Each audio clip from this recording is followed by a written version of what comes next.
नमस्कार शेतकरी मित्रांनो, आजचा जो निर्मला सीतारामन यांनी अर्थसंकल्प सादर केला 2026चा 9वा अर्थसंकल्प होता मित्रांनो. आणि याच्यात जो सादर केला मित्रांनो, त्याच्यामध्ये सर्व सरळ शेतकऱ्यावर अन्याय केलेला मित्रांनो त्यांनी, आणि दिशाभूल करणारा काय केलेला माहिती का, हा अर्थसंकल्प केलेला मित्रांनो.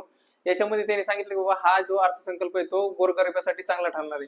गोरगरिबासाठी चांगला म्हणतात, मला सांगा याच्यामध्ये त्यांनी बऱ्याच वस्तू काय केलेल्या स्वस्त केलेल्या आहे. इलेक्ट्रॉनिक व्हेकल जे आहे त्याची लिथियम बॅटरी ती स्वस्त केलेली आहे, इलेक्ट्रॉनिक व्हेकल स्वस्त केलेले, सीएनजी स्वस्त केलेले.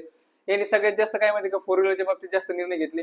आणि ज्या वस्तू गोरगरीब लोक घेणार नाही ते स्वस्त केलं, म्हणजे मग गोरगरीब लोकांना हे फोर व्हीलर घ्यायचे का? आणि त्याच्यामध्ये आणखीन मध्ये शेतकऱ्याचं काय काय मांडलं होतं शेतकऱ्यांमध्ये अर्थसंकल्पामध्ये, बाबा शेतकऱ्याच्या बाबतीत काय करा तुम्ही, जी युरिया खताची थैली आहे 300-350 रुपयाला जी भेटती, तिचा जो वाढीव दर आहे 2000-2500 जे काय असेल, समजा 2000 धरा, आपण 2000 धरले, 350 रुपयाला समजा आपल्याला काय करते, आता एक थैली भेटते आपल्याला, एक म्हणजे त्या युरिया खताची बॅग भेटते. त्याच्यामध्ये त्यांनी काय केली होती, त्याच्यामध्ये तरतूद की बाबा जे वर्ष तुम्ही वाढीव दर, समजा वाढीव अनुदान जे समजा कंपनीला देता, आता समजा आपल्याला 350 रुपयाला भेटली तर 1600 रुपये काय करते माहितीये का, गव्हर्नमेंट ते त्या कंपनीला देतं. त्याच्यामध्ये असं म्हणणं होतं बाबा शेतकऱ्याचं की तुम्ही काय करा माहितीये का, जो तुम्ही त्या कंपनीला देता ना वाढीव दर, तर तो तुम्ही त्याला न देता काय करा, शेतकऱ्याला द्या. म्हणजे शेतकरी त्या पैशामध्ये काय करेल, दुसरं खत सुद्धा घेईल, युरियासोबत दुसरं खत सुद्धा काय करेल शेतीसाठी उपयोगात. आणि त्याच्यानंतर कृषी यांत्रिकीकरण म्हणून जे शेतकरी समजा ट्रॅक्टर वगैरे घेतात, त्याच्यानंतर जे अवजारे घेतात, त्याच्यावर तुम्ही जे जीएसटी तो तुम्ही पूर्णतः झिरो करा.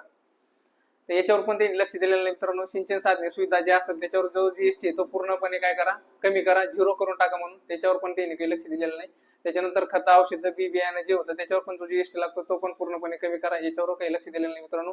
फक्त त्यांनी सरळ सरळ एवढं सांगितलेलं की बाबा शेतकऱ्याच्या उत्पन्न वाढीवर आम्ही काय करू, थोडस भर देऊ आणि शेतकऱ्याचं उत्पन्न वाढण्यासाठी मदत करू, बस.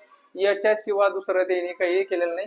कुक्कुटपालन, मत्स्य व्यवसाय याच्यासाठी त्यांनी काही तरतूद केलेली आहे. पण मित्रांनो, शेतकरी कुक्कुटपालन आणि मत्स्य व्यवसाय हे करणार आहे मित्रांनो? नाही. शेतकऱ्याला जे शेतीसाठी लागतं त्याच्यासाठी तुम्ही काहीतरी करायला पाहिजे होतं. म्हणजे सरळ सरळ हा अर्थसंकल्प काय केला माहिती का, दिशाभूल करणारा शेतकऱ्यासाठी आहे मित्रांनो. तुम्हाला काय वाटतंय अर्थसंकल्पामध्ये? जर शेतकरी असेल तर नक्कीच कमेंट करून सांगा मित्रांनो. धन्यवाद.